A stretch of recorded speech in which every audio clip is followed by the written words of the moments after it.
Good morning, everybody. We'll call the meeting to order. And you too, Kathy, okay?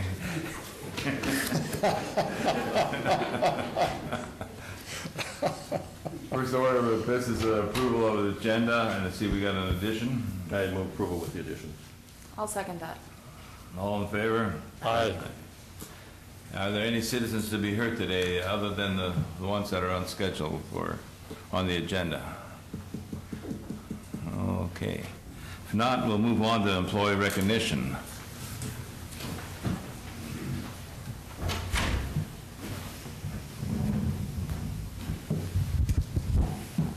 And let's see. This morning we got 3 employees that are going to be recognized. The first one, Elizabeth Burns.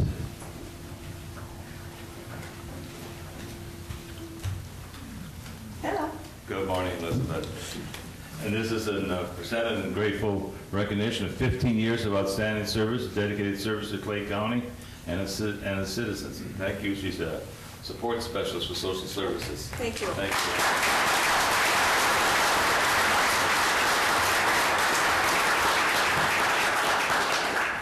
Marlene Oshner.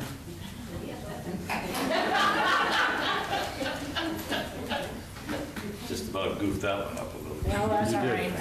Not the first. We got it. Marlene's got 25 years of service to the public health. Thank you very much, Marlene. Thank you.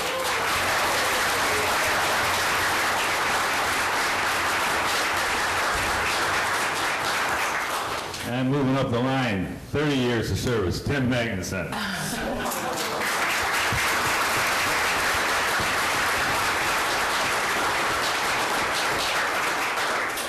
Can you just stay here a little bit here? You know, early this spring, I was in a meeting down in Hawley, and a lady came up to me and said, "Can you help me out with a problem?" She lives in Park Township, and she had some problems with the flood insurance and stuff. She said it was getting just too high. And I said, well, first of all, I thought, well, move, but I didn't think that was the right answer. So I said, I'll see what I can do. So I talked to Tim, see if he can help us out at all with her. And I just, last Friday, I got a card from this lady. She says, "Frank, thank you so much for your help with the flood insurance issue. We submitted the FEMA request for a letter of map amendment along with the documents that Tim Magnuson prepared for us, and we are no longer in the flood zone and no longer required to purchase flood insurance. Thank you for listening and following through with our concern, and it's very much appreciated." And thank you for following through on that. Thank you.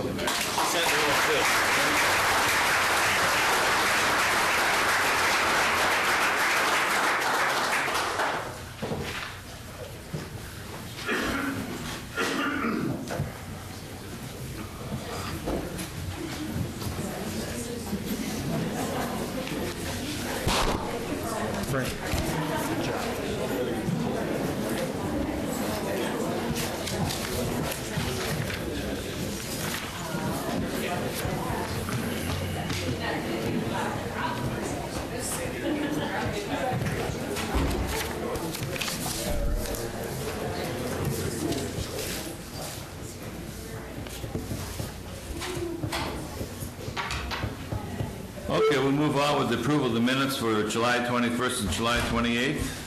I move to approve minutes. Second. All in favor? Aye. And approval of the payment of bills. So move. Second. All in favor of that? Aye.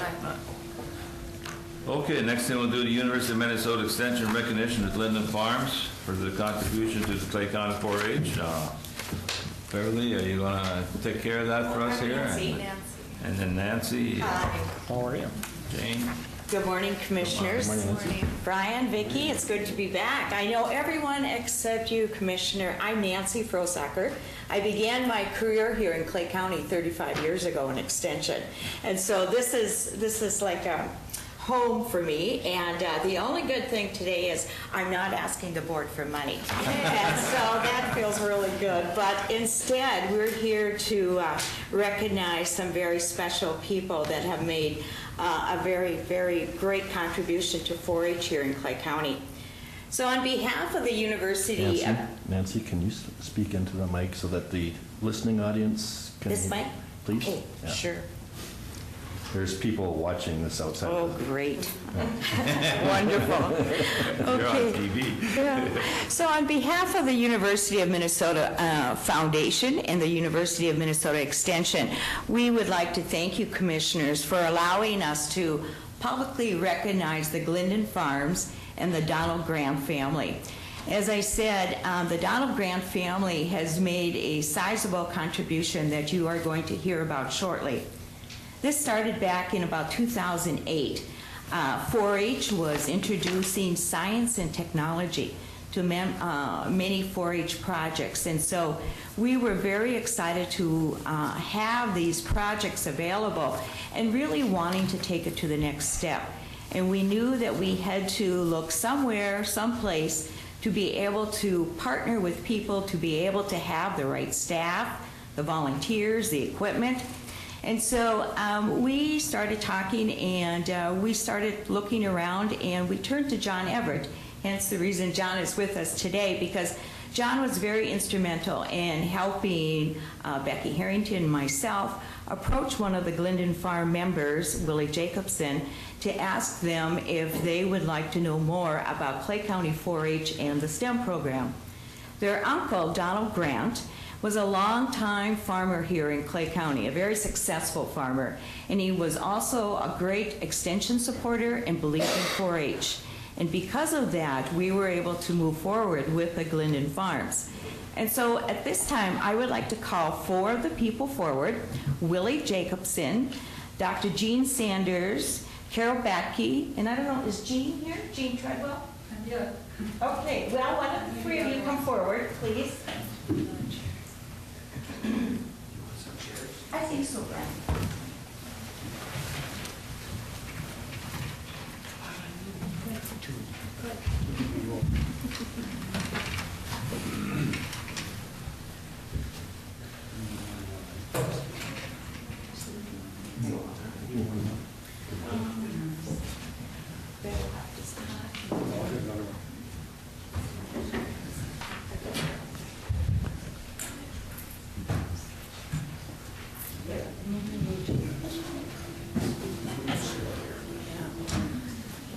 Morning.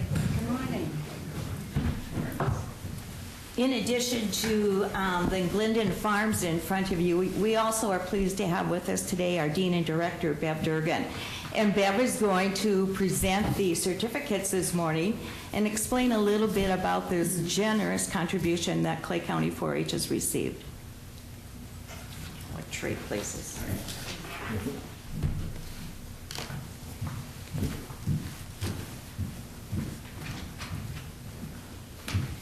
Good morning. Good morning, and Mary. fellow commissioners. Thank you again for allowing us to be here, and thank you for allowing us to really recognize this great contribution from this family to support the youth in Clay County. So it is my honor to give them a certificate from the University of Minnesota Foundation recognizing their total contribution of $100,000 to support youth in this county. And so we're just very proud to honor them and just want to thank them for their contribution in what we really think is the emerging issue that we're seeing in this county and throughout the state is getting youth interested in STEM and interested in science and technology and really getting them ready for the workforce. And we really think that 4-H is the place to start that. And I think that this family also recognizes that in their investment in this county and the youth and also the state, because what we're learning here in this county, we're using throughout the state. So I would like to just read the certificate. Glendon Farms Company, through your outstanding support of the Donald W. Grant Fund, the University of Minnesota Extension, you are helping to expand the horizons of individuals and enrich our community. Your partnership helps the University of Minnesota to improve the lives through excellence in teaching, discovery, and outreach to the public. With gratitude, and we honor your generosity and commitment, from Eric W. Kaler, President of the University of Minnesota. So I would like to give that to you, and again, yes, we'll just one for each of you.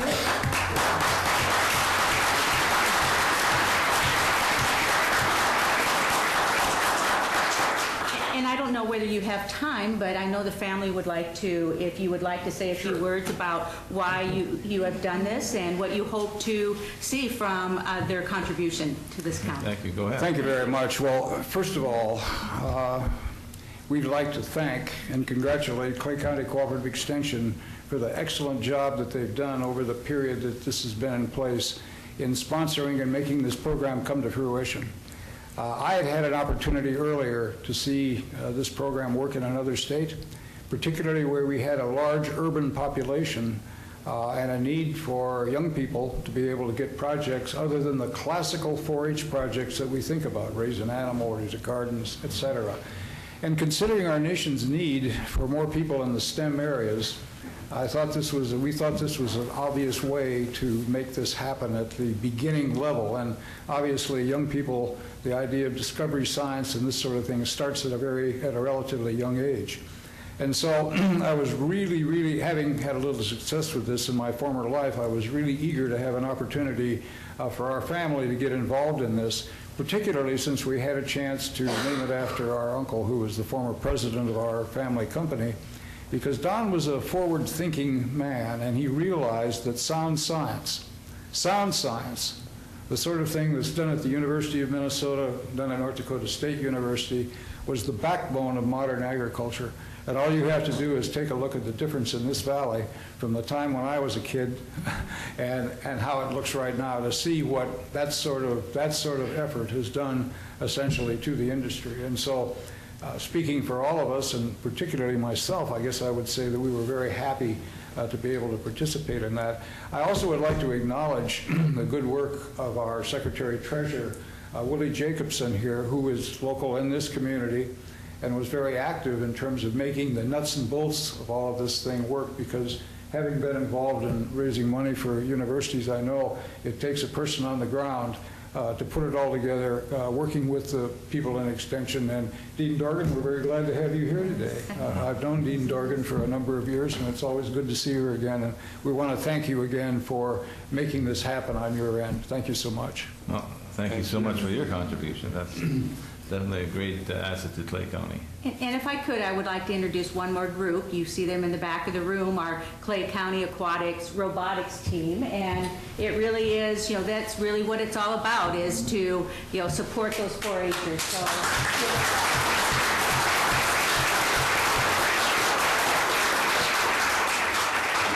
I would have to add, if ever you get a chance to see this team put their robotics device to work, you ought to go take a look. I think they were here last year. It just knocked my socks off when I had a chance to see it working off the end of a dock in Lake Pelican. Okay. Yeah, we got a demonstration of it. Very good. Okay, go ahead.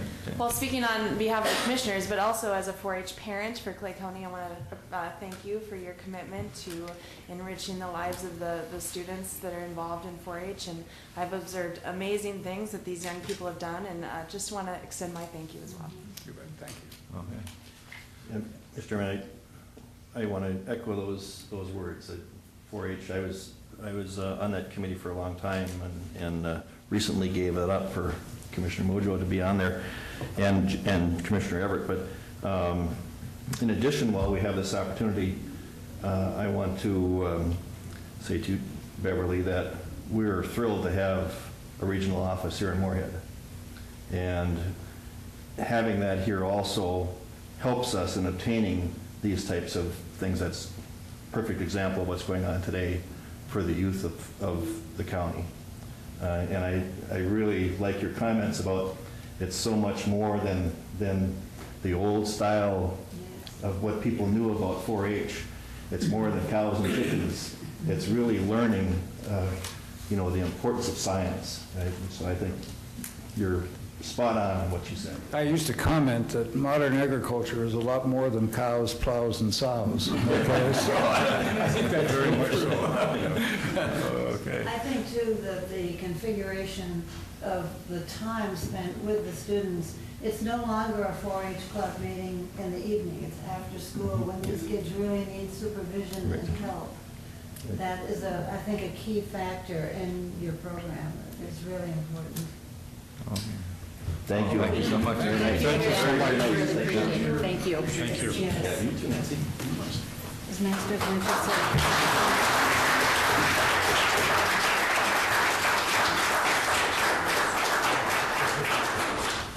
Did anybody else want to speak on behalf of this? John?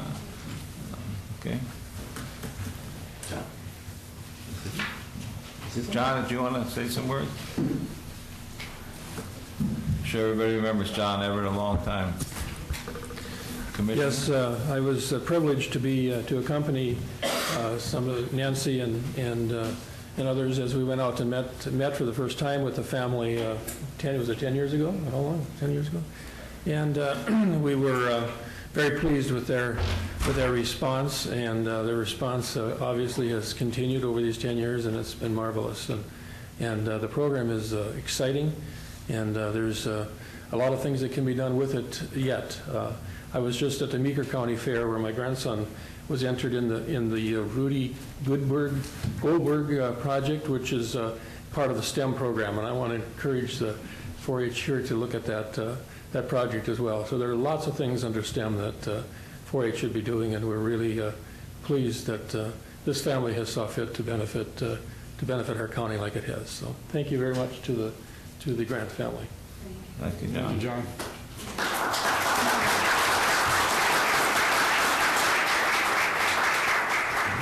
Yes, that's going to be a great boost to the 4-H program. Now we can do someone for the jail program. We got any sponsors for that?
Okay, Julie, you set to go? Request to hire a full-time correction officer, Julie Salat. Boy, you mentioned the jail and the room clears out. Well, today I'm here to request that we hire an additional staff person at the jail. We're looking to add a power shift, which is a day shift position Monday through Friday, and it's to help with our processing of our audit county board. I did put this request in for 2016, but I'm requesting that we start the position actually in 2015. And to fund it, I do have enough money in my budget to start at September 1st and fund it for this year.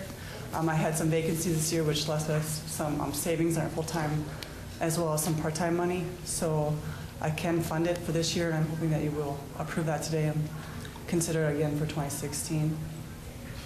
Okay, I see that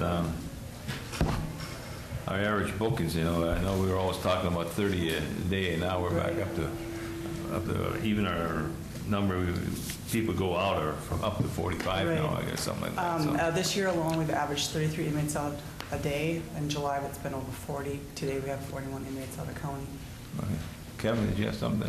Well, Mr. Chairman, thank you.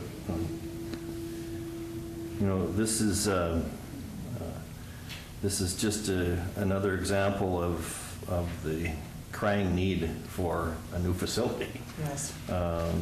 It is getting so expensive now to operate this archaic jail that we have, and we need to be upfront and honest about this. Even building a new jail, there is going to be some additional operational costs that are going to come with it, and one of those being staff. You're not going to operate a bigger jail with less people, and so sooner or later we're going to have to bite the bullet and add these people anyway. And if they're already maxed out, and that's one area that we can't be understaffed on, is when you're dealing with inmates. I think for the protection of all the workers. It's extremely important that it's adequately staffed, and I am going to support this request. Any other comments? If there are no other comments, I would move the approval of hiring this position. Second. Okay. Okay, we've got a motion to approve the hiring of additional full-time correction officers starting September 1st. All in favor? Aye. Aye. Opposed? Okay, motion carried. Thank you. We really do appreciate your support. Thank you for the work that you're doing. Thank you, Julie.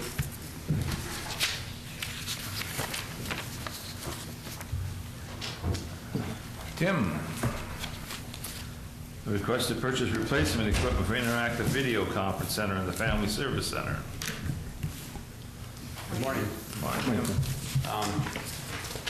Back in 1998, we put an ITV center across the street over the Family Service Center.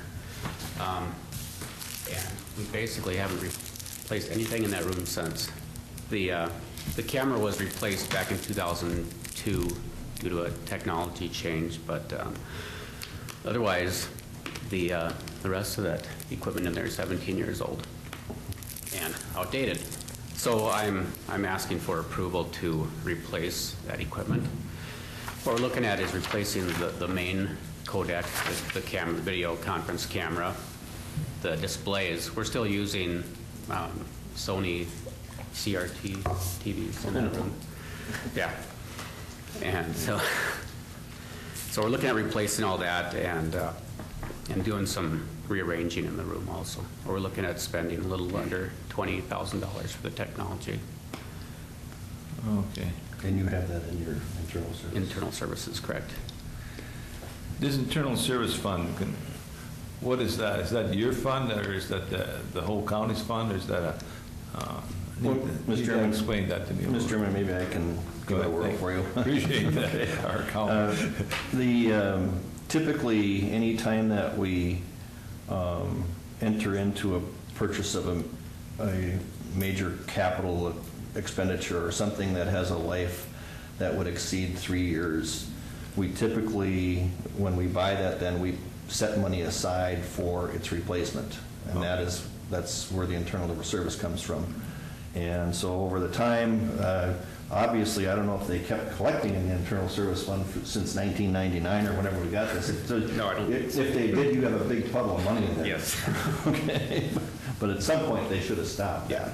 But in essence, that's what it is. And each area of the county is tracked separately. Okay. But we do have one big massive, I wouldn't call it big mass, but we have one big dollar amount that is designated for all internal service fund, but it's broke down by department. Okay, so each department does have their own then?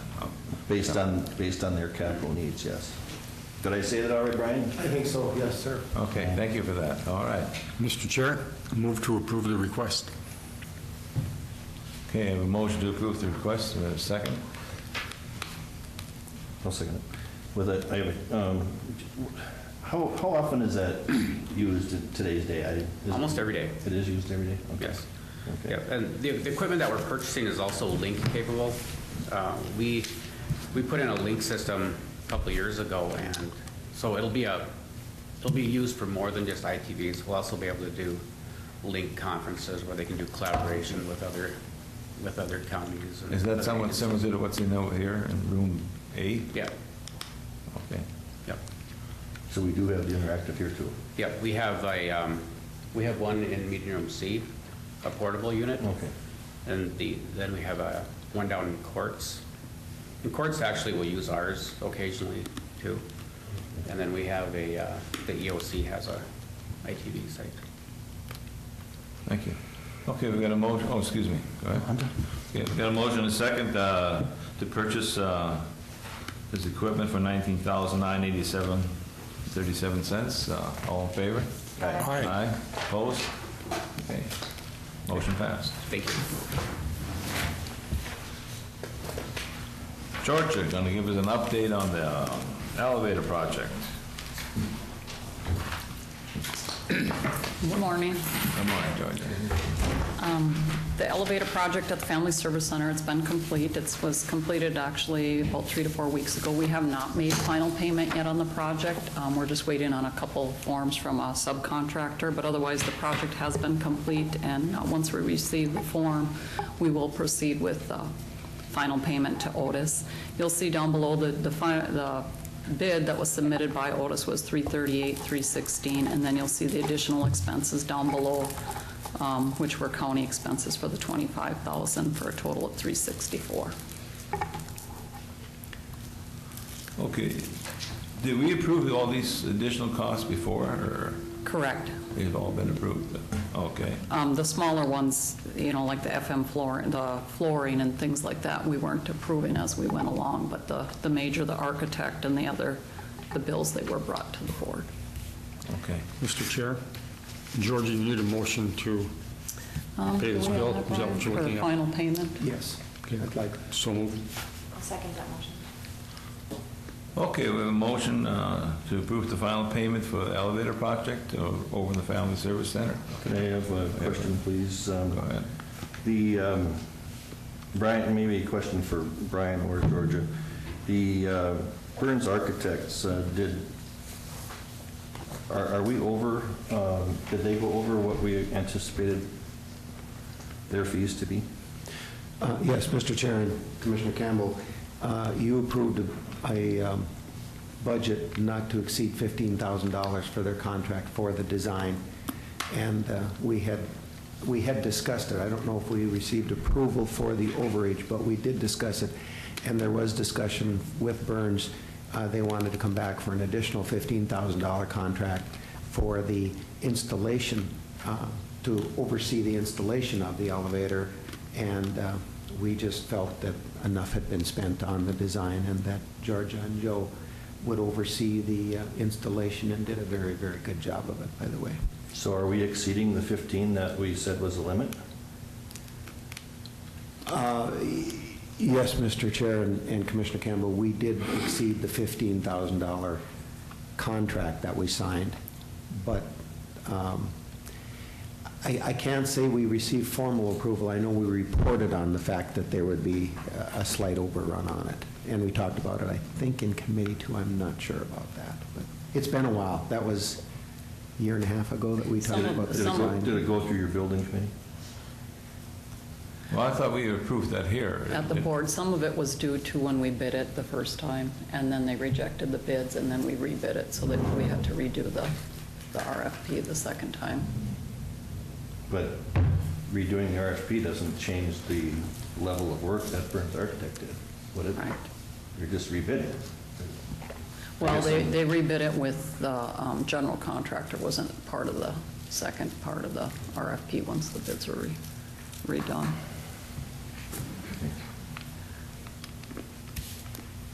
I guess if we have a not to exceed, and it's according to this, it's exceeded, I'm just curious as to how that happened.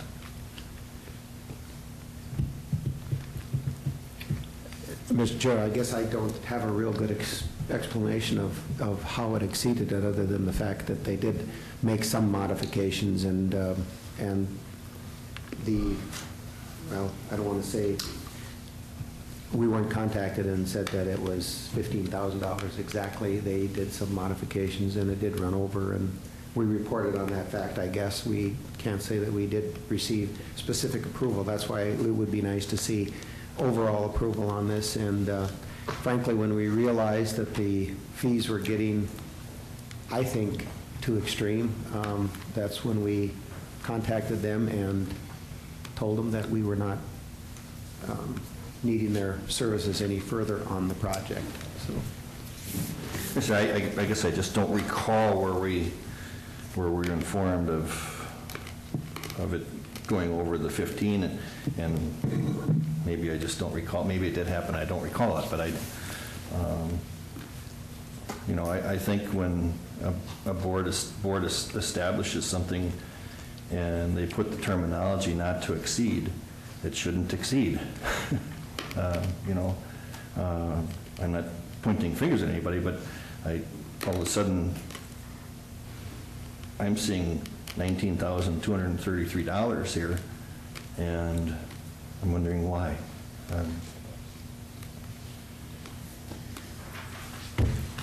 Yes, I'll leave it at that. That final payment, does the architect still have money left to be paid, or have we already paid them? No, that has been paid. Okay. Any further discussion? Now I'll call motion.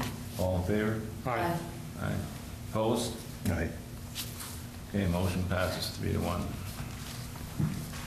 Thank you. Thank you, Georgia. I appreciate having it done. Yes, Nice to yes. have it done. Yes, yes, thank you. Thanks, Jeff. Okay. Let's see. Okay, so here you want to do. Rhonda, are you set to go on yours? We could take the first one if you Oh. want there, if you want. Well, you got, I had two, one to request for replacement and the second was budget review. you got more people coming for your budget, or? I do for the budget part. Oh, But okay. Larry and I can take the first one if you want. Okay, let's go to her. Okay. Let's do that. Maybe take a break. Morning, good morning. Okay, Larry and I are here to request approval to replace a financial worker who has resigned. Actually, her last day was last week. Official last day is the end of August with utilizing vacation time. But again, this is a position in our financial services unit, and it is in the budget. This is an employee that's been with us. Well, she was with us for a few years and left and came back. Her most recent employment with us has been a little over 8 years, and she's moved to work in Cass County. So we have a vacancy we'd like to fill. Okay.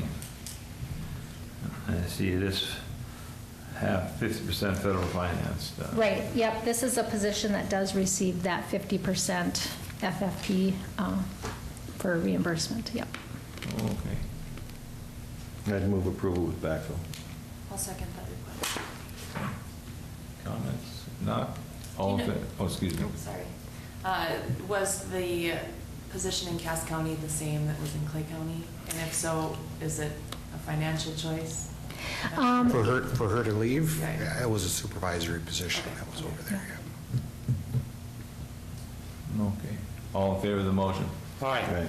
Opposed? Motion passes. All right, you. thank you. You want to do some committee reports, or do you want to wait? You want to? Mr. Chair, no committee meetings this week. Okay. I had no committee meetings last week. Jenny? I don't think, last night I did attend the Lakes and Prairies 50th birthday celebration, so I appreciate their presence in our community. There's a lot of people there that have taken advantages of their services over the years, and other community leaders, so I appreciate that. And I also made it to the Morgan Township picnic and the Barnesville Community Picnic. And my report is the same as hers, except I didn't go to Barnesville one, but we were Should have, it was fun. Lakes and Prairie, we're at Morgan. Brian, you want to do yours now? Sure, Mr. Chair. Last week, Tim Dent and Mark Sloan and I met with Les Bakke from the Moorhead Community Access Television and Media project, I'll say. And they, right now, that's where you folks air your business meetings here, or board meetings, I should say, for the city of Moorhead. They air about 7 different sites, is what Tim and Mark had told us in the meeting. But they are looking for a little assistance.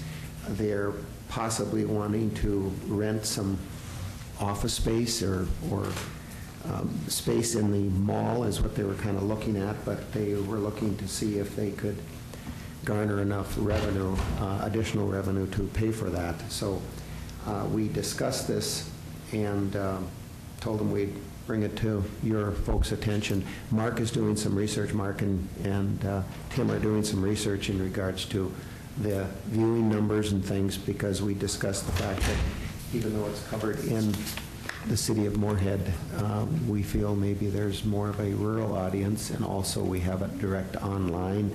So we'll see what comes on that, but I just wanted to let you know that he did come in and visit about that and the nature of their visit. So hopefully we'll report more effectively on that at a later date.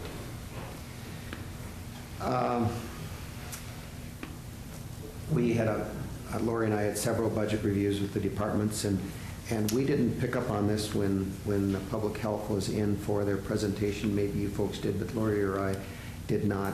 But they do have an additional person requested in their budget, and that has not been reflected in the new request. So we'll certainly make sure that that is very visible in the budget that they present, and the dollars. There's a little more than 50% local dollar match on that. So we'll sort that out when I do an update, and I hope to do an update, a little more formal update next week on it, because we've gotten through many of them, and we got our dividend statement from MCIT yesterday. It was around $213,000 or $17,000, and we hope to have insurance. What is that, by the middle of the month? No, that's by the 13th. So we should have a little more accurate budget proposal for you in that time too. So we reviewed the probation budget with them, solid waste budget, county attorney's budget. I also attended some, I don't want to say training, but with the Valley Prosperity Partnership, that infrastructure working group. You folks have heard about it in the past. It's something that was started to look at what can be done within the valley, both on the Minnesota and North Dakota side, to expand the prosperity of the valley. And so that was the first meeting I had attended on it. It's pretty interesting. They'll be held monthly for a little while. We met with some property owners on the property to the north here. Tim and I did. I communicated with Bruce Messelt from Chisago County on the jail project and going forward with legislation and how we're going to secure funding on that. And we'll be talking a little bit more about that in committee, and then bringing a proposal to you folks probably next week in regards to it. We also, I guess, reviewed the extension budget with Ben Anderson, and we did have a meeting with Clay County Abstract yesterday.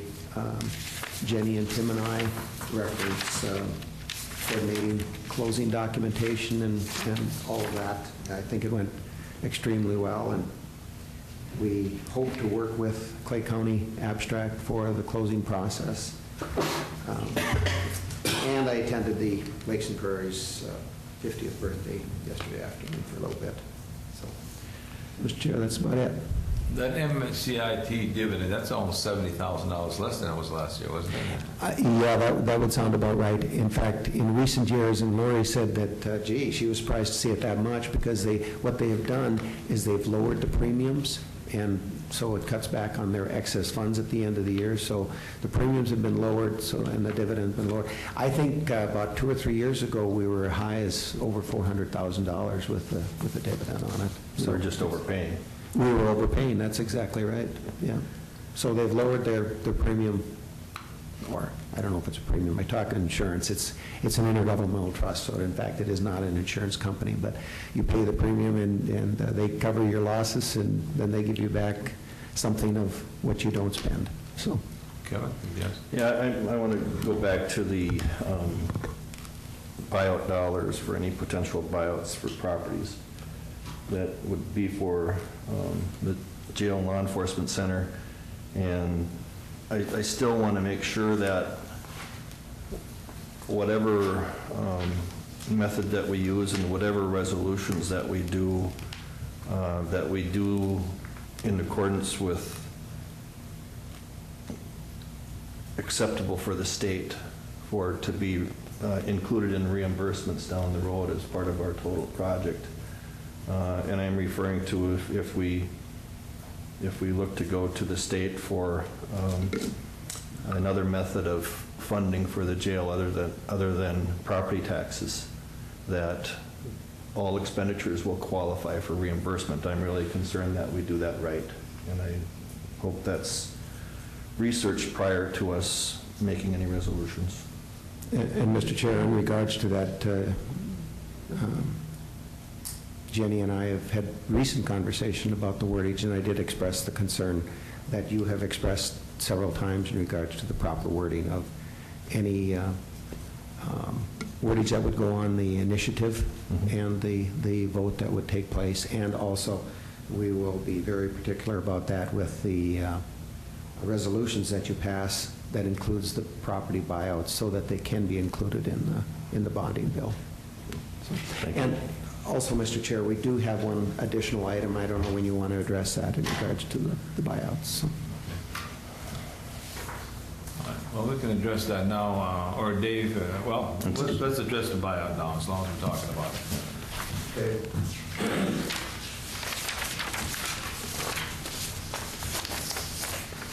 This is additional item that we had on the agenda on changing the motion that we adopted before about the buyout. Yes, Mr. Chair, and I should have caught this the first time around, but what we have is a situation where we are getting appraisals on most of the properties that we're looking at buying out, but there's one and maybe two that just were willing to work off the assessed value of the property. And there's also a case here where we've had now at least two appraisals come in that are lower than the assessed value.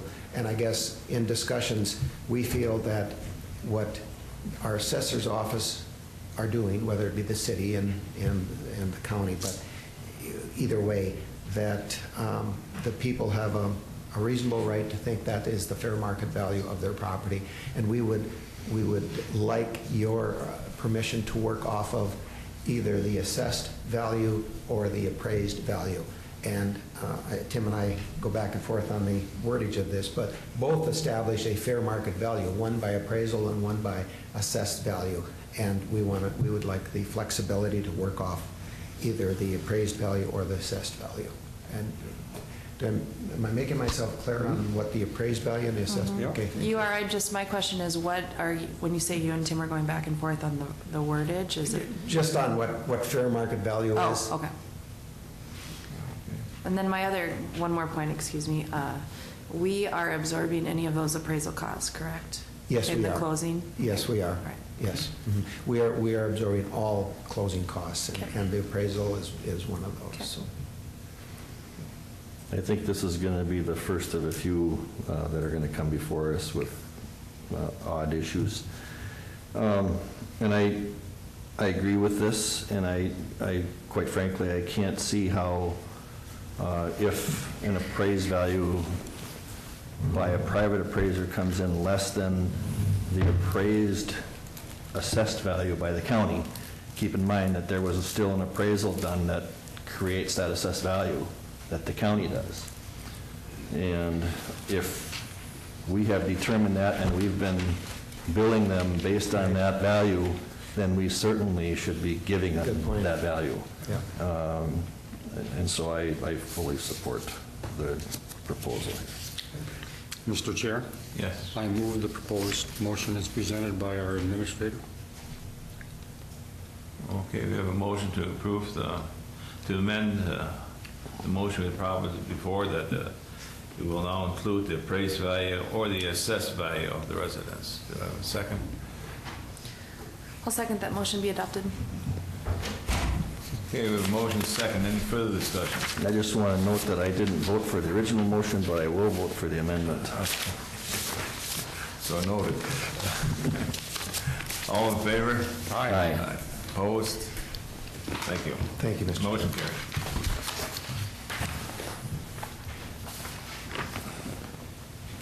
Let's go do it, Dave.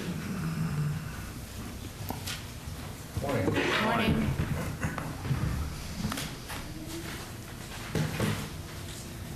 I've got two items for approval today.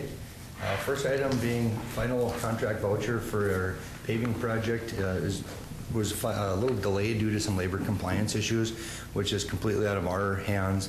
The state has a labor compliance division that goes through payroll, and that is part of our construction contract admin is going through payroll and then submitting them. And there was a wage issue between one of the workers and the contractor. So now that it's been finally resolved, I think the contractor had to pay him a few more wages, and they've been given the go-ahead to approve the project. So this is a 2-mile paving project just north of Glendon on our County Highway 19. It was bid in 2012. The original bid was $1,416,437.34, and the final contract is in the amount of $1,424,909.10. So actually came in pretty close for almost $1.5 million project. There was a little bit of some swapping around of some dirt. We were a little short of topsoil once we got out there, and we were a little short of gravel. There was a few other things that underran as well, but when it was all said and done, we were about $8,000 over the original bid, so get approval on that. Was this the extra money cost by the delay, or is that? No, this is just material costs. Okay. Okay, any motion on this, or any questions? Dave? I'd move approval of the final contract. Second. Okay, we have a motion and a second. Any further discussion? All in favor? Aye. Opposed? Motion passes. Second item would be approval of our annual pavement striping quotes. We do several different iterations of striping. We've got some federal money for striping that we did already this year, as well as this is for some just the white edge lines, as well as some the yellow broken lines that run down the center line striping. This is for roadways up in the north part of the county, and it's about the low quote came in from Traffic Marking Services in the amount of $25,429.24. It's just kind of matches in with our federal amount. When we put those federal plans together, it's every county in District 4, and it's only for edge lines only, so we kind of complement that with a little bit of our own local dollars on there as well. So this kind of fills in our gaps and keeps our system well striped. Dave, have we worked with this company before? Yeah. So they're familiar with our... Yeah, worked with them quite a bit. They're a big company out of Minneapolis area there. Thank you. Yep. I'll move to approve then the quote from Traffic Marketing Services. Second. Okay, we have a motion and a second. Any further discussion? All in favor? Aye. Aye. As long as you're up here, Dave, how are we doing on Highway 52? 52, they're going to hopefully wrap up our final amount of correction active work here today or tomorrow. We gave it one chance already. Under the underpass there, it doesn't ride real well, and every time we do, well, we put in our paving plans that they've got to have a certain amount of smoothness, and that's an actual MnDOT spec. And so after they pave it, they run a profiler grapher along there, and it measures how much deflection up and down in each mile of roadway.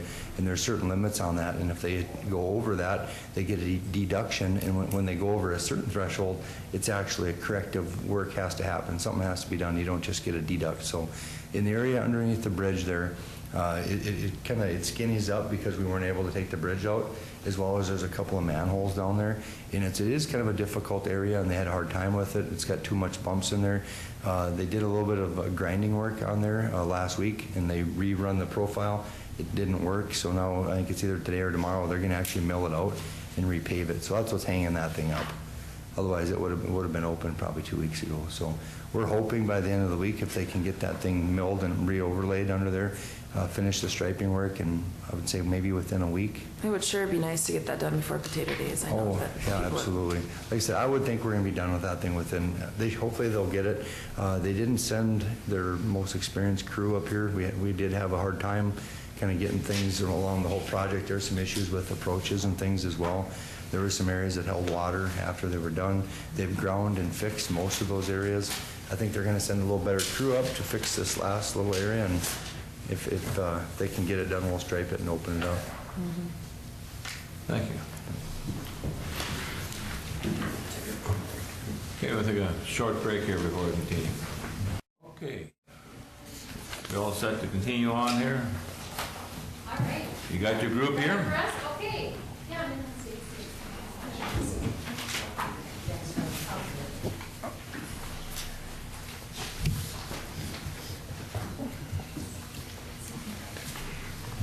I have a few people with me this morning. What I thought we would do, if okay with you, is I had 2 new requests in the 2016 budget. One of them was related to out-of-home placements. The second one was related to a .5 chemical dependency social work staff. So I did bring some of my supervisors with here this morning to talk about the 2 new requests. So if we could talk about those first, and then after that move into the overall budget review. That's all right. Okay, so in your packet, the document that would relate to the first item, well, first of all, maybe I'll introduce who's up here with me. Go ahead. I'm Stacy Christensen. I supervise the assessment unit. I'm Susan Hall, fiscal supervisor. Scott Madsen, supervise the case management child protection. Okay, so these are the 2 supervisors that supervise in our service area that works mostly with our out-of-home placements.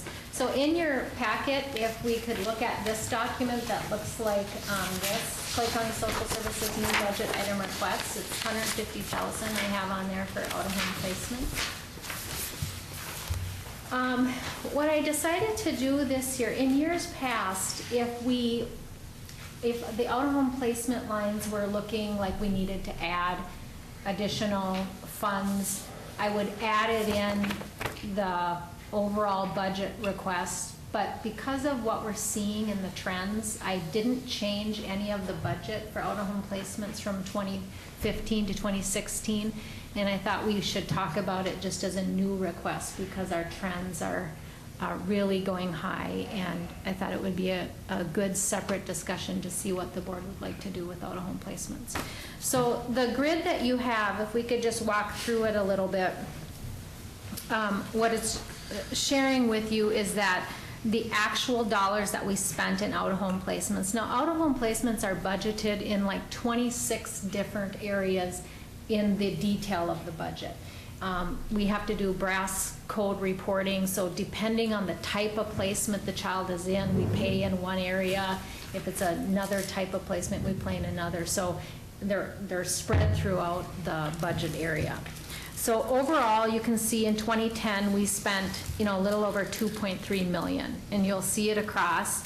Went down in 2011 to 2.1, fairly stable in 2012 at 2.1, and then we start to see the increase. In 2013, we actually spent little over 2.2, and then it went to 2.4, and for the first 6 months here now in 2015, we've spent 1.2, and if we kind of trend that out, we would be upwards to 2.5 million in out-of-home placement expenditures. So you can see the increase that we're struggling with. And we budgeted for 2015 2.2. So you can see the problem we have is that if we budgeted for this year 2.2 and we're on target to spend 2.5, we are going to be significantly over. So the blue area, Susan and I worked on some different scenarios. If we maintain the budget as it is, if we apply a 2% COLA, if we look at history on what we might want to do with out-of-home placements. You'll see the grid at the bottom there, the numbers. Our numbers have gone up pretty substantially. These numbers are unduplicated children. So we might have a child that goes into out-of-home placement for 3 months. Maybe that child goes home, maybe something happens where the child goes back in. These are unduplicated children over the year. Excuse me. Yeah. When you're talking about, say, 2014, 2.4 million, Is that the cost of placement, or does that include the payroll of those people involved in the actual? It's just the actual cost of what we pay out for providers. Okay. So what you're looking at is because you have this increased workload, you're looking for more help. No, this does not relate to staff at all. No, This- you're asking for another position, aren't you? No, no, what this 150,000 is to pay for the cost of out-of-home placements. Okay, if we don't approve it, then what? If we don't approve it, unfortunately, there's not much, if the court orders a It's got to come from placement. somewhere. Right. Thank you. Thank you. So I thought maybe what Stacy and Scott could share with you is a little bit about what we're seeing with out-of-home placements. In fact, even over the last couple months, we placed? I think we placed approximately 12 children over the last 2 weeks. What those placements involved, we had 4 children that were present during an assault in a home where a weapon was present. Those children were placed by law enforcement, which then means we really don't have any decision-making initially. We place the children, and at the end of 72 hours, we make our decision whether or not we'll continue those children being in our care, and we make a recommendation to the court. We consult with the county attorney's office, and in the end, the judge makes the decision whether or not there is a safety risk to the children. And in fact, in that situation, those children continue to be in our care. We had another sibling group of, I believe, 5 children where we've worked with mom for about 12 months. There's significant mental health and addiction issues. We had brought her family up to stay with her as an effort to try to prevent these children from entering care. That did not work, and we had continued substance use as well as violations of domestic assault no contact orders, reports from neighbors that children were digging in garbage cans, reports that the children were asking other children to perform sexual acts on them, and these are all children under age 11. So we made a decision to consult with our county attorney's office and ask the court for custody, and we were granted that. We've had several infants placed in our care because parents are not at home with the infant, and we're talking children under 30 days of age. And so again, when it comes to safety, we really don't have many decisions to make. We make efforts to try to safety plan with extended family members, but statute requires us to ask for either a voluntary placement, which still means we pay for foster care, or we ask the court for custody of the children, which then results in us paying for foster care. What is the longest length of stay that we have for these kids in? I mean, how long do we keep them? Scott? Well, certainly we have permanency timelines that we need to abide by as well. So, and those permanency timelines are 12 months. So certainly that doesn't mean that we want children in care that long, but that is how long that's the maximum amount of time we have really to have those children either reunified or another permanency plan in place for them. And certainly we've seen a lot of children actually go to alternate permanency homes just because we just haven't been able to have some of these caregivers resolve the issues that allow it to be safe enough for these children to return home. In addition, I think we've seen pretty large sibling groups that went into care. It hasn't been very uncommon to see 4 or 5 children that were needing a place at one time, which of course affects the numbers, and it also really makes it difficult to find a home to keep all these children together as well. So. Some of our placements can last years. So as it works its way through the court system, when Scott talks about permanency and the time frames, at some point the court will make a decision about efforts to reunify have been exhausted, and therefore we may move to termination of parental rights and adoption. So we have some of those cases that go to adoption as the permanency option. Okay, I was just wondering how long that take. Okay, that's what I was leading up to. Yes. Very good. Yeah. So again, we went through this, I think it was back in 2009 when we were dealing with the methamphetamine issue. At that point, we were at an all-time high, I think, of $2.9 million we had spent in out-of-home placements. We've seen this trend now over the last few years with this increase. We've tried to keep the budget fairly steady, hoping that, maybe we'll see some peaks and valleys. one child that goes into a high-cost residential placement can cost $75,000 a year. Just one child if they go into a mental health treatment facility. So, you know, it doesn't take very many anomalies to throw the budget off pretty significantly. But what we're seeing is a lot of young kids, large family groups, significant issues that I think our staff and supervisors try really hard to figure ways to keep families together. If children need to go into care, we always see if we can find relatives first. We would license those relatives, and that's a little bit more cost-effective placement option. But we have relative foster care all the way up to what's called residential treatment facilities. These dollars also include probation placements. They get paid out of our budget as well. So anyone that is placed through probation is considered here as well, except the secure detention facility. But West Central and Juvenile Center, all of those in the non-secure side are in here as well. So I put it as, even if we levied an additional $150,000 in the new request area, that still would not bring us up to the current spending level. But it would get us closer. And, you know, we could still cross our fingers or hope that we can see some leveling off of placements. So the information is provided for your review and consideration for how we want to handle this trend. I have a question in regards to the unduplicated children counts. I see for 2014 was 240. Any estimate as to where we're on track for 2015? Did this grid get included in your? Yeah. Okay, so this is a little different look at it. So the top grid is 2014, and that tells you these kids are duplicated per month, but that tells you how many kids on a given month were in care. So if you just compare that to the bottom grid for 2015, you can see in, for example, June of 2014, we had 104 kids in care, and in June of 2015, we had 146.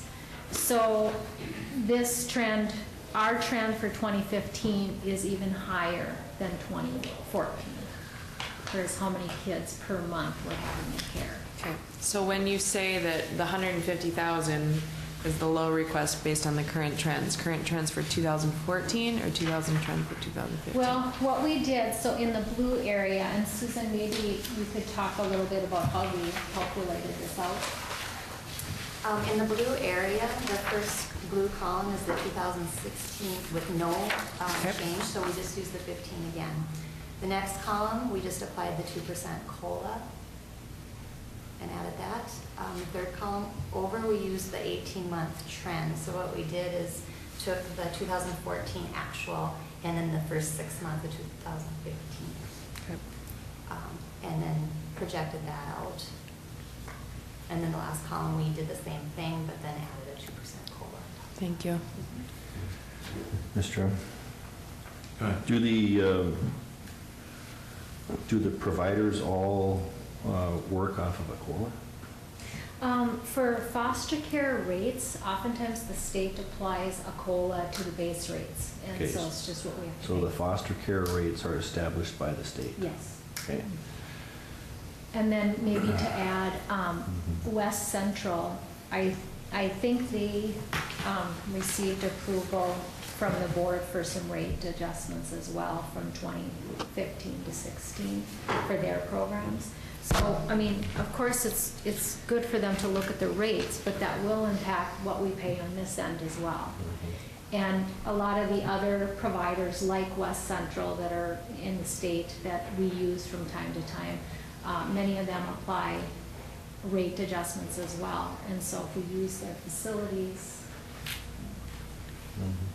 So the 2015 actual through June, it's 1.266 million. And so you're just estimating that, you know, trending it would just double that. Yeah, So that's where you come up with the yeah. 2.53. Right. The question would be, over the first 6 months, and I know you talked about, you know, some family, you might have a family of 3, or you might, there could be 3 kids and bigger families or whatever. Do we know of any of those who are we looking at it? You talk about you can be a full year, but I'm assuming there's times when things are resolved sooner than a year, and then they're no longer involved there. Are we looking closely at what potentials we have there in terms of being able to get kids out of placement and back to their families? Is there any positive news that we could look at in the last 6 months that Well, kids? we do have a sibling group, I think it's at 6 children, where upon placement we found that their biological father was in another state. And immediately we reached out to that county and that state that we were interested in placing with the dad. We have to do what's called an interstate compact, and that can take a period of time. But we found kind of a nice little, I don't want to call it a loophole, but a process that allowed us to extradite it quickly. And so that county has started the process, and there's the potential. These children have been in care, I think, like a month and a half. And we could get them reunified with their father, which means we then would not have to pay. And that's my point here. You know, hopefully we can find some positives to this too. And, you know, when dealing with the you brought up the regional detention center, and part of what we always deal with, of course, is we want. It's kind of the last resort, is to have to pull kids from their own families, and looking at ways to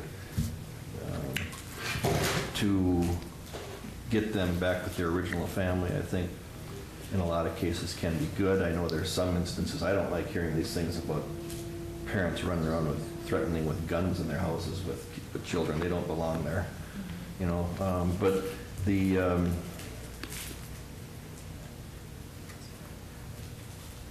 in 2008, Rhonda, you brought up the meth, and that was a huge issue for us.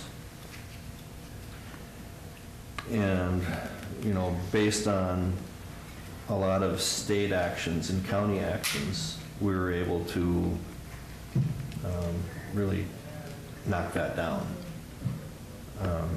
Is there anything we can do to knock this down? Are there any overwhelming cases that are similar that we could be doing other things to try to help prevent that too? Well, and I think with the meth stuff too, they really implemented legislation that would, you know, make it difficult for people to purchase products to make meth and all that kind of stuff. I think we're seeing in our intake substance use on the rise. It's prescription substance use we're seeing.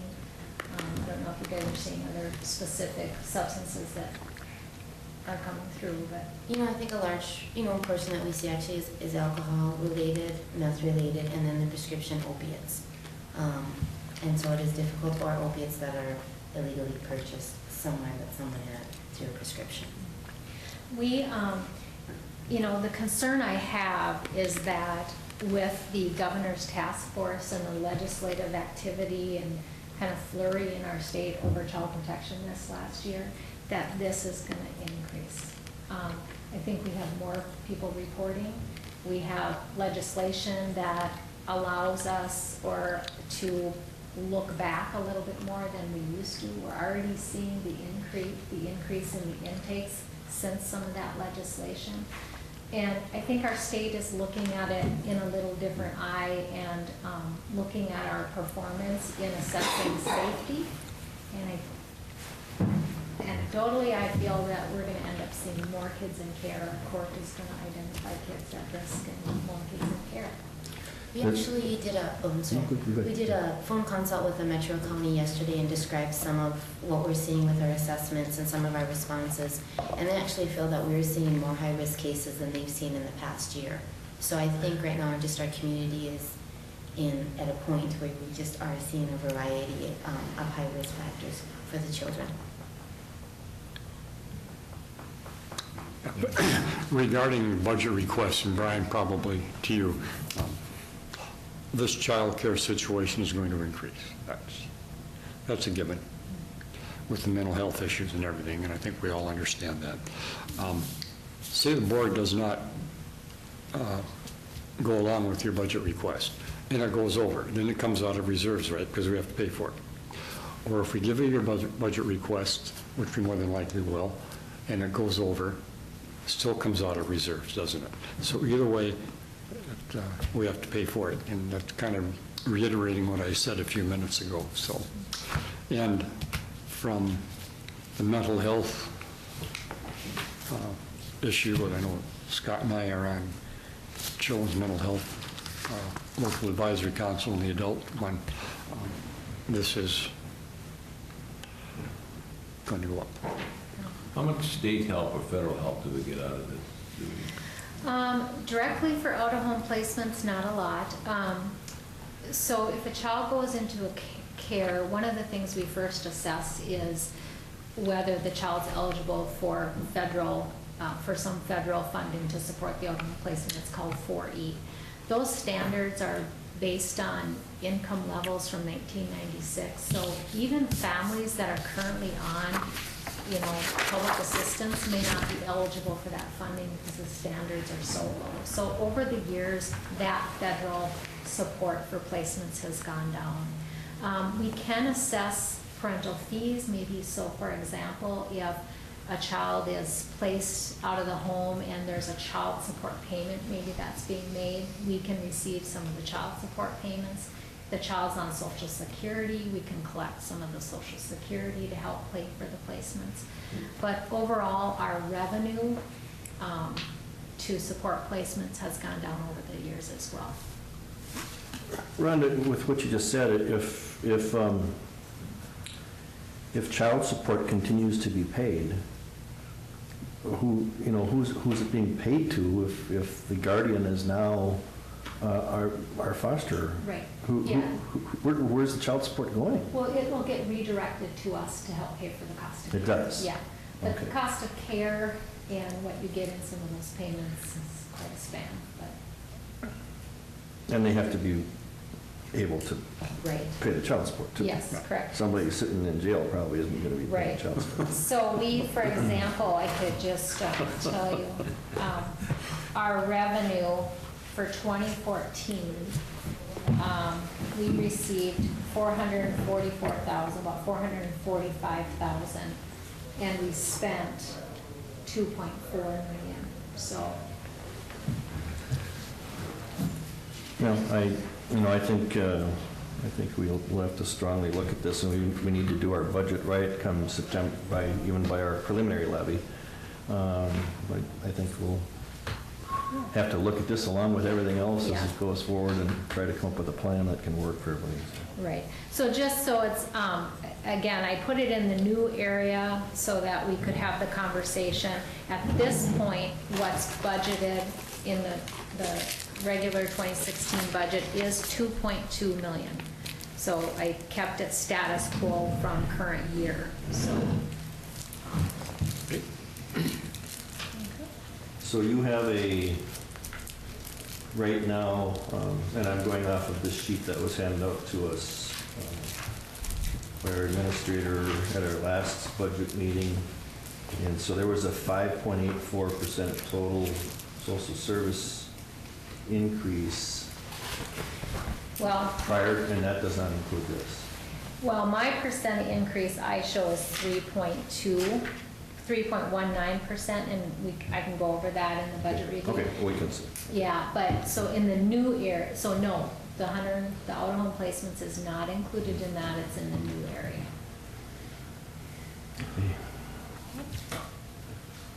All right, any more questions about placements? Okay. Well, Mr. Chair, if I may, it's something that I think we all wonder about, and all you kind of have to do is watch the news, and you see where these kids are coming from, because we talk about the crime and the gang activity and the drug activity that's occurring in this metropolitan area, and many times there's kids involved, and that's where they end up. social service gets called and they have to take custody of them. So we can't blame Social Security on this. I think we have to look at society and what's happening in our communities, and that's what's happening with this increase. And what is the answer? I don't know. I'm discouraged by it. I know that. I would think you would be as well, because it's just, we just see this activity occurring all over, the violence, the drug activity, the gang activity, and I don't know how we get a handle on it. County attorney's going to come in and talk about the same thing. Their activity is up. And we like the economy growing, but we don't like all of these other things that come along with it. So, thank you, Mr. Chair. Okay. The other, thanks. So then I'll have Pat. Thanks, you guys. Thank you. The other new item that is in the budget is a 0.5 chemical dependency social work position, and that is a position that's in Pat Boyer's unit.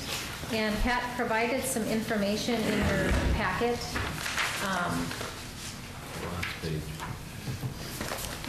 Yep, there we go. And so we'll just, Pat, maybe I'll have you review the data that you have. The one correction I would make is in the new request, it was $150,000 for placements and then $33,315 for the 0.5 CD position, but actually that included some benefits in there, so that would actually change to $27,000, just to highlight that correction. Okay, so I just wanted to say first what you heard from Brian, what you heard from Rhonda and Stacy and all these guys up here. When they get busy, then the substance abuse chemical dependency workers get busy too. So it connects all over in our agency because my workers work with the parents of all those child protection cases. So when they get busy, it overflows into my unit too. So I have had the same 4 CD workers for many, many years, and the last couple of years they've just been feeling so overwhelmed, and I was trying to figure out, well, what's the reason? And not too long ago, Rhonda and Jenny and I got together with them and talked probably mostly about the no-shows, but just talked about all the drug and alcohol court-ordered assessments that come over to our office. And we continue to be booking out about a month. Right now, we're booking into the last week in August, first week in September for those kind of evaluations. So if we have a client or a family member or a probation officer that calls our agency and says, I need to get someone in for an assessment right now, well, we can give you one in like 3 to 4 weeks. And a lot of times, when it's always a crisis, someone wants to get in for an evaluation, and there is something to be said about people are ready at a certain time, and by the time they get in, they may no longer be ready for that evaluation. So that's probably one of the biggest issues. I think the other thing that we've seen over the last couple of years is just there's more things added on to current positions. It used to be, let's just do assessments. But now we've had quite a few mental health, chemically dependent civil commitments. We have a lot more pre-petition screenings that involve substance abuse than we have in the past. And overall, the clients and families that we work with have multiple issues, including not only the chemical dependency, but the mental health, and then they have physical, medical issues, and it all takes more time of a worker. Yeah, I guess that's all. You can kind of see where most of the time is at.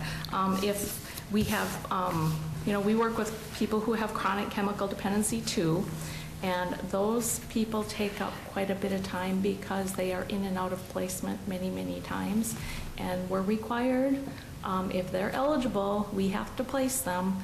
So they may go to a placement and they may leave after a week, and then they come back and end up in our detox, and then we reassess them for another placement, and it's kind of like a circle for some people.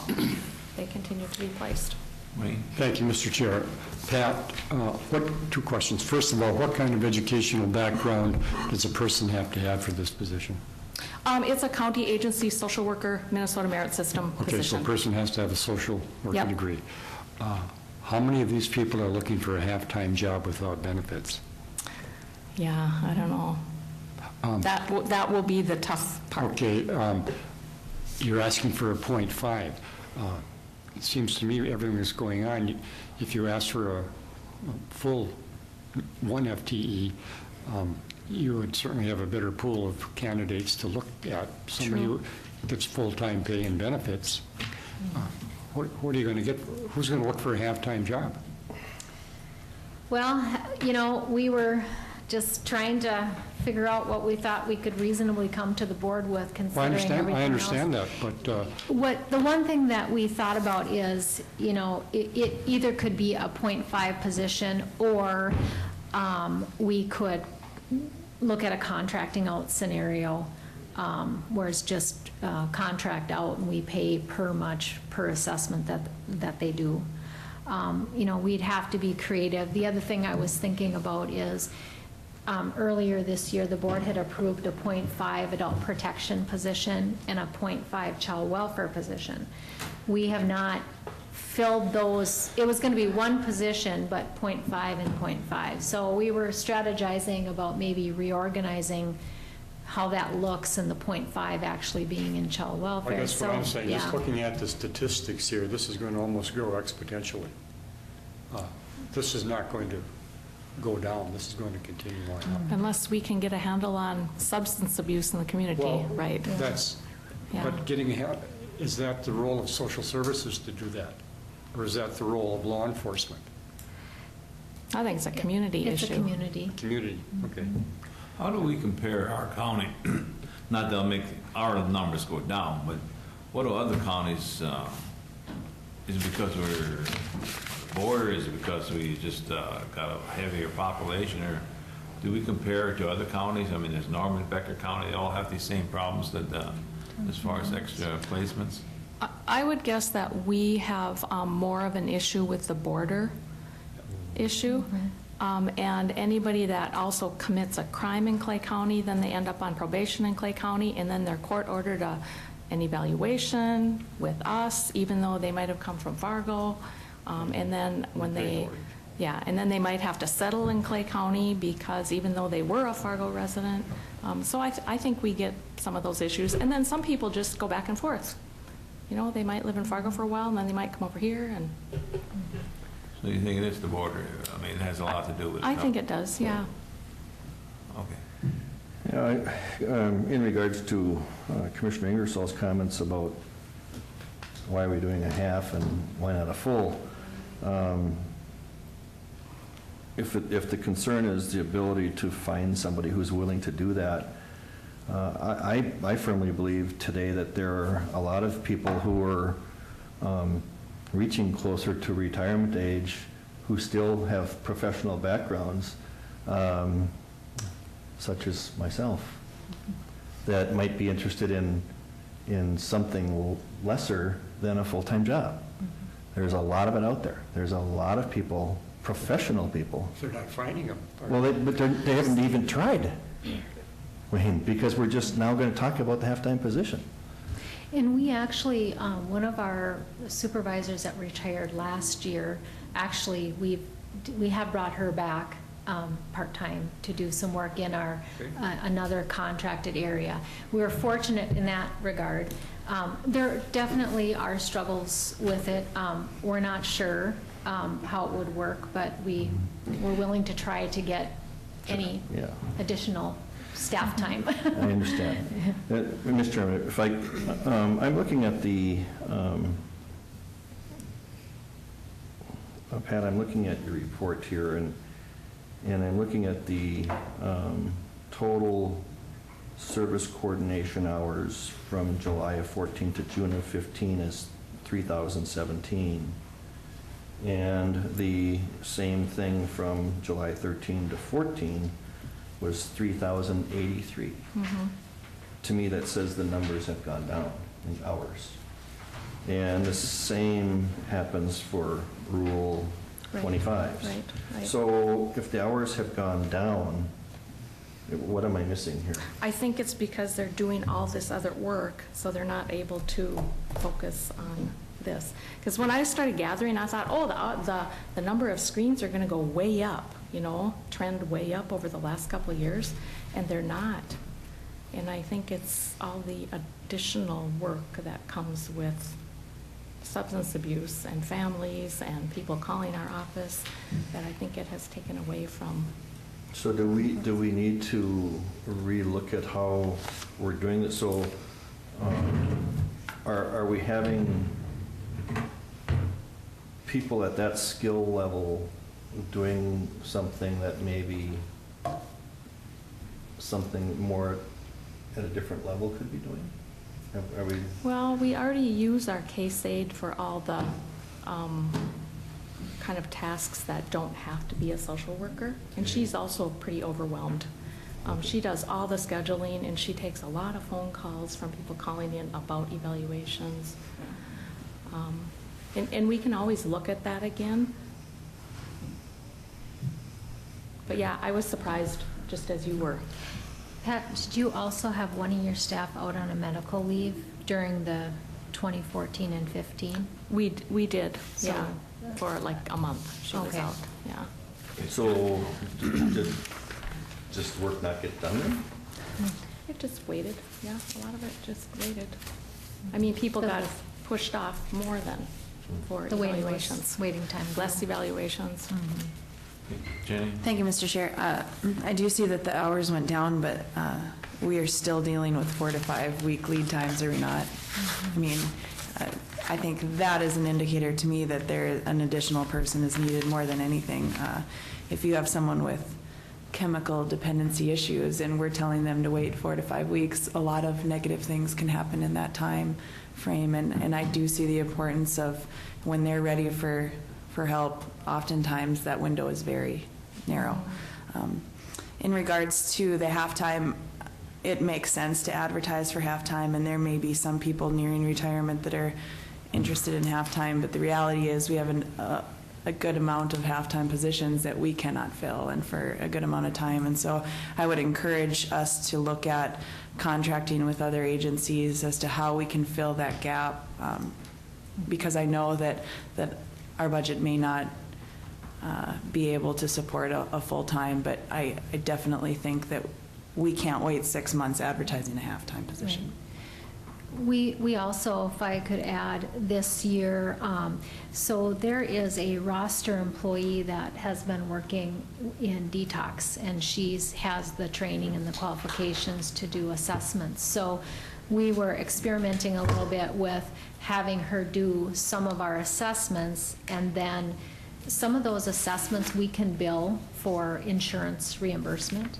And so we have been tracking the ones that we've assigned her and the revenue that she's brought in, and it's actually paid for itself. We were about $200 short from the work that she's done and the revenue we've brought in. Mm-hmm. So there will likely be some revenue to offset this part-time position. But it's, it all depends on the folks coming in and if they have a revenue stream. If there's an insurance company we can bill. I have one more question in regards to no-shows and rescheduled. Being on the Lakeland Mental Health Board, I know that's a huge issue that they deal with as well. We are still paying these people whether people show up or not, correct? Oh, they have plenty of work to do. Right, yeah. right. So are we oftentimes able to reschedule with these no-shows? Is that working? We have to if they call and want to reschedule. But are they doing that? Sometimes. Sometimes they no-show several times before they show up. And our case aide will call them the day before. Yep, I'll be there. So do we have a wait list that they're able to draw on, or by the time they figure out there's a no-show, we can't have another person come in? Yeah, it's tough. Okay. If we can get someone to the office like in 10 minutes, then they'll fill it in. If they know about it ahead of time, then our case aide will fill it in right away. But The other thing, when we recently met with Jenny and Pat and I and the chemical dependency staff, we talked about some different ways we can try to minimize that no-show, and we're going to implement some of those. We're going to require some return of information prior to scheduling an appointment and hope that that would kind of make sure that they get there. We also do assess an individual's ability to contribute to the chemical dependency assessment. So then when they come in, we do ask about their income, and if they can contribute some money for their assessment, we do that as well. So we do collect some fees. Okay. Thank you. So, any other questions on this item? All right, so those are the two new items that are in the budget. Okay. All done? Yeah. Thank you. Okay, so then maybe we can go on to, and again, this is a high-level review, but this document that was in your board packet. So Commissioner Campbell, you had asked about the levy change from 2015 to 2016. I think the difference from what I have and what's on that sheet is the $200,000 that was identified to be used in the fund balance. Would that be correct, Brian? I believe so. Okay. That'd be correct. So in the first grid there at the top, you'll see the 2015 budget. So we had budgeted a little over 17 million in revenues, and then you'll see 9.2 was earned revenues, 7.7 is what we levied, and then we used 200 in the fund balance. So I think that is the difference, because when I looked, then on the right side where it says the 2016 budget proposed, I did not propose using any fund balance there. So it's all included in the levy amount. So that's the difference. Questions about that? Does that make sense? I like 3.19 number much better than the 5. So, okay. Well, in reality, though, we did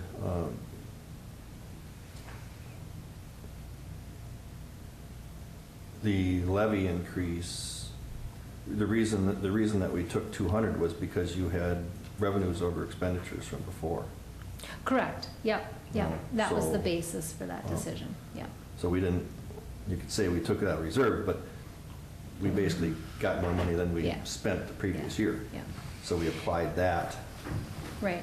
You know, the one thing that maybe is not in your packet, but so in 2013, our revenues over expenditures, we actually were expenditures over around 600 and some thousand. And then in 2014, we were 900, close to about 950,000 revenues over expenditures. The one thing about that, and if you remember from conversations, is over 600,000 of that, the revenues over expenditures for 2014, was delayed medical assistance payments. So it kind of made up for what we lost in 2013. It accounted for why we were over in 2014.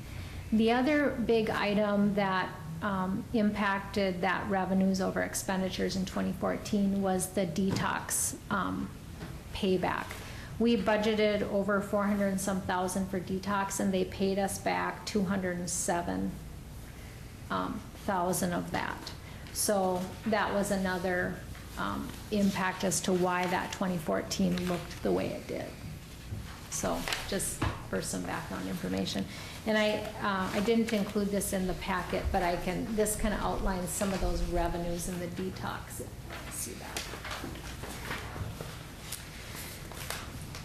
So just looking at this summary sheet, as you can see, the difference is from levy to levy is $254,395.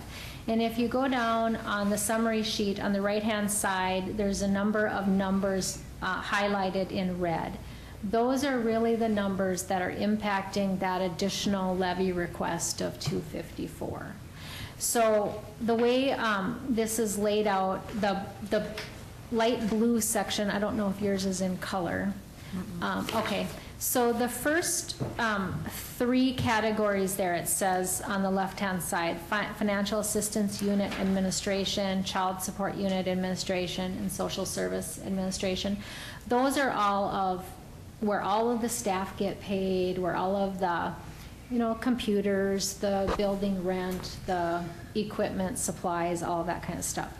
And it's divided up in these three areas in the budget. So the financial unit, you can see our 2016 proposed is 3.1 million, is what we're, a little over that is what we're proposing. And then in the comments section, I just highlighted what that increase amount is from 2015 to 2016. So we have, there's a little over 42 staff involved in this service area, and their steps involved in that amounted to a little over that 38,000. And then we have a building rent increase this year for all of our areas, and for this particular unit, it amounts to that. Why is there a building? I mean, don't you sign a contract for building rents? Or did you, well, did you get more space? Or? No, I'm assuming the board approved a rate increase for... Everybody pays for their portion of the family service center. Yeah. Their rent goes up, but then that also brings the revenue to the family service center goes up. So each year, budget time, I get from Georgia what's being charged for rent, and that went up from last year. So for this unit, who's on the first floor, it went up the $4,480 in rent. That's not the total we pay in rent. That's just the amount it went up. Yeah. So in the child support unit, they're also located on first floor of the Family Service Center. This area represents a little over 13 staff. And so we have just their normal step increases. The building rent increase in that area was about $1,400. And then there's a $582 provider payment increase in there. That's that Father's Resource project. That's an 11 county project that we're involved in. What's that five? You say 500. You said $582. Or just $582? Yeah. Yep. And then the social service administrative area. This involves a little over 61 staff in this area. This is all of our social workers up on 5th floor at the Family Service Center, including supervisors and support staff. Again, the areas in red there are what is making the difference. You know, when you look at it, when you look at 5 million budgeted in 2015 and then it went to 5.5, well, a big chunk of that is the staff that you approved in child protection, and those staff came with it funding. So it didn't impact the levy as it might appear because we had funding come along to support those staff. Wasn't it questionable, though, if the funding was going to cover that staff because we had hired prior to? I included it in here as though it is. I'm okay. Optimistic. Okay, but we don't know that for sure. Right, right. But the way they laid it out in the bulletin as to how we can document the staff increases, I think as Susan and I talked about it, I think we'll be able to put together a plan that will show that we are not supplanting money. Yeah, and Rhonda, when we had our local legislatures here, we did bring that up to them.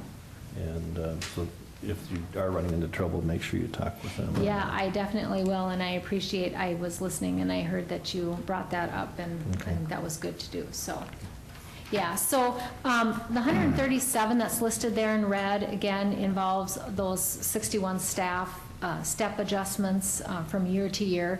Then the 335 that's there in black, that is the new positions with the, which is offset by the 331,000 in revenue. So again, it shows an expenditure increase, but it's not the impact to the levy. The other area in red there is a $5,000 increase for the child protection on call, the contract that was approved, so that was increased. I did add an additional $10,000 for travel in this area based on trend and what we were actually spending. And this involves the social workers who are out traveling, doing their work in child protection, as well as all of our other program areas. The expenditures were trending higher than budgeted. And then for this particular area, the rent increase amounted to $6,600. So again, that's the levy impact there. The bottom area, this is kind of a unique area because if you look at what we spent in 2014, $1.8 million, and then we're only budgeting a little over $1 million. This area, there's a lot of pass-through that happens in this area, and some of the areas we don't even budget. So, for example, medical assistance, access, transportation, someone who's eligible for that, we pay it out and then we get reimbursed from the state. So there's no levy impact, but it funnels through our books, so it makes the numbers look kind of odd. There's really only a few areas in these lines that have a levy impact. One of those is the county burials, and we've been budgeting $85,000 in that area. This is a state mandate that we pay for county burials for those that are indigent and have no funds. We've been trending around 95. So I increased that from 85 to 90, which is even lower than what we're trending. We're averaging about 44 county burials a year. We are meeting next week. Commissioner Wayland and Brian and I and some of our staff are meeting with a couple of the nursing home funeral home directors. They have been concerned about the rates we've been paying for county burials and are requesting an increase. So that's why I have the red there, need to review. We're going to have to look at that, and I've done some collection of what our neighboring counties pay for county burials, as well as Cass County, and based on just that review, I think we're right in there with what we're paying. So we'll see where that goes. But even at the current rates, we are trending high, and so I did add $5,000 in there. Just a quick comment. Yeah.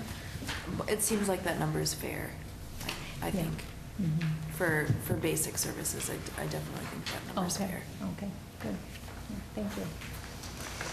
Okay, the next page, the areas in green, these are all of our social service program areas. And in our budget, the budget pages itself are about 35 pages, and they're really divided into these 6 categories. The first one there, children's services, this is where mostly our out-of-home placements are paid from. So, I'm sorry, I said green, yours is not color-coded, but Okay. Yep, it's on the second page. Oh, okay. So you can see in 2014, in this area, we spent $2.6 million, and for 2016, I'm budgeting $2.5. This is where, if you approved additional out-of-home placement dollars, this is where it would get put. So that 2.5 would move up to what we are actually spending. Okay.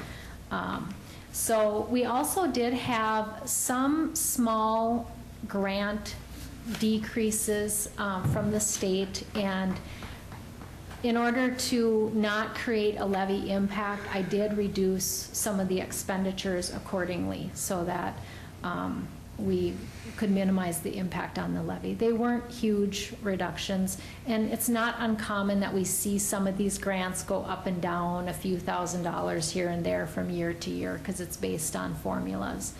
So that's also part of the difference between what's budgeted in 2015 and what's budgeted in 2016. The child care area, again, this is an area where you can see we spent more in 2014 than we're actually requesting in 2016. But again, if you approve additional out-of-home placement funds, it would be budgeted here, because some of the kids that get placed in foster care need childcare. And so then we pay the childcare portion from this area. Chemical dependency services,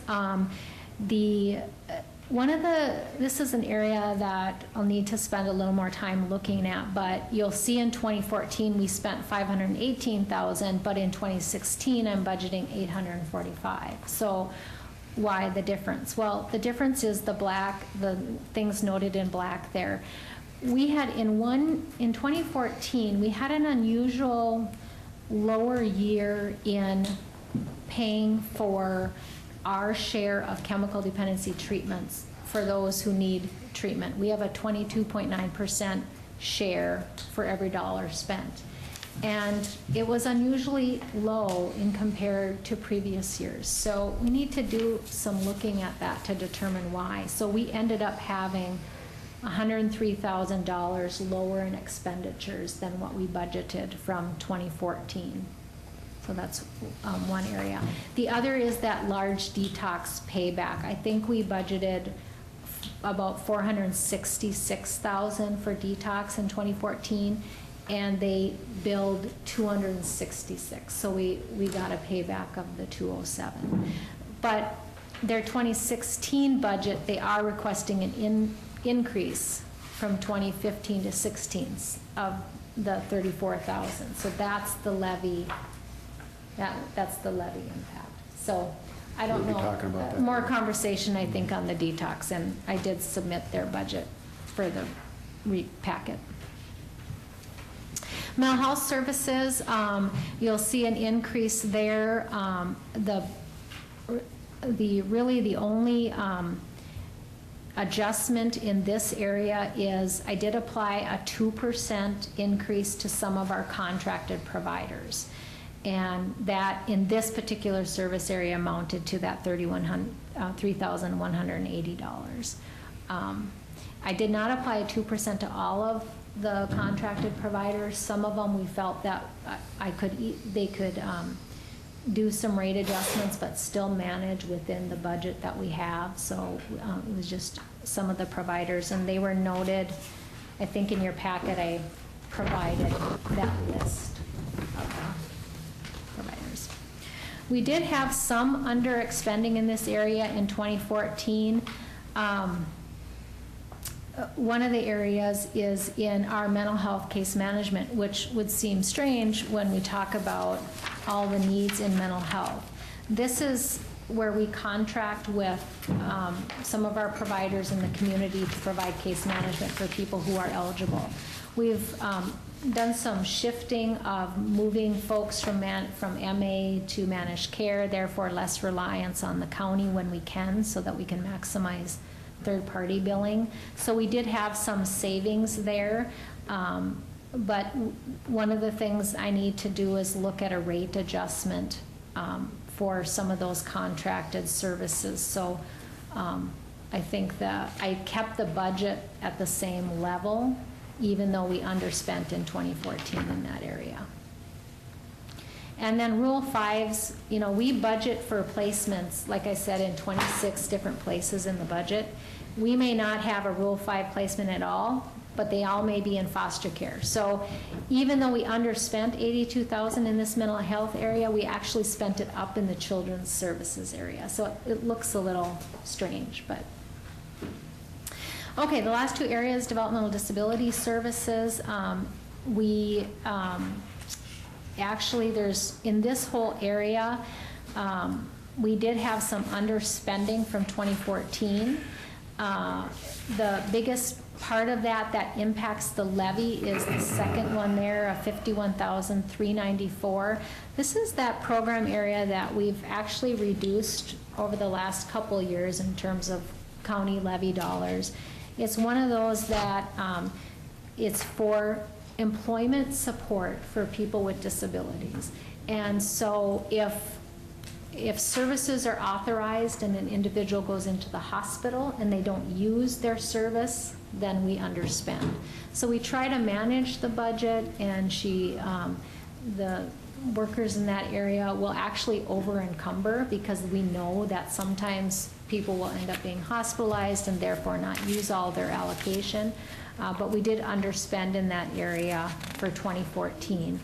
But that's not consistent with our trend, and it's not consistent with what we are year to date. So we have to look at probably those case by case to see what happened as to why we underspent in 2014. We also underspent in our what's called SILS, which stands for Semi-Independent Living Skills. This is for folks with disabilities as well. Although the underspending is not as significant to the levy because it's a grant. If we don't spend the grant, we don't get the money. So even though we had 50,000 underspending, we also didn't get the revenue side of it either, so it balances. The county has a 30% share to that grant, so for every dollar is spent, we get a bill for 30% of that. So I think there was about a $5,000 kind of levy impact with the underexpending.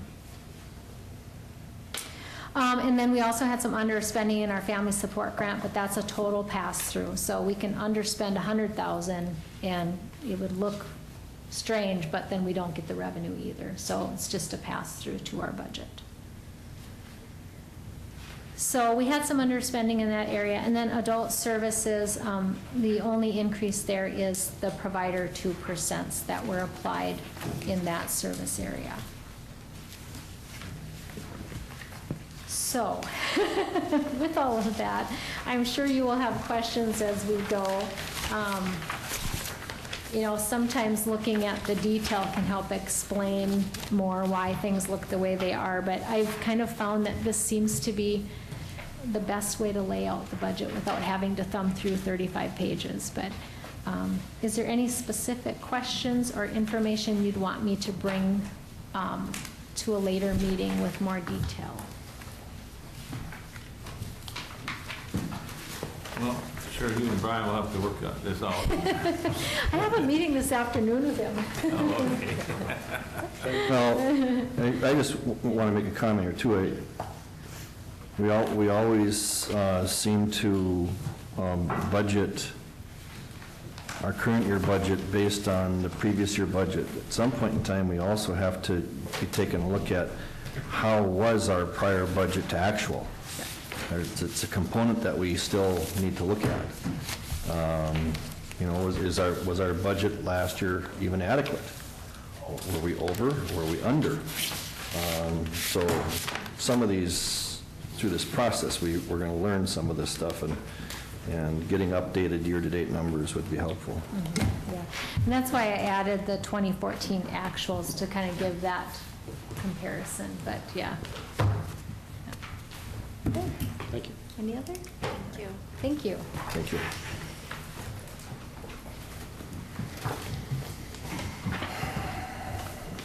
Okay, anything else for the, everybody covered? Picnic, Gooseberry Park, whatever, and pizza at the Family Service Center. We have tracking. And we got highway tracking after this, so we're adjourned.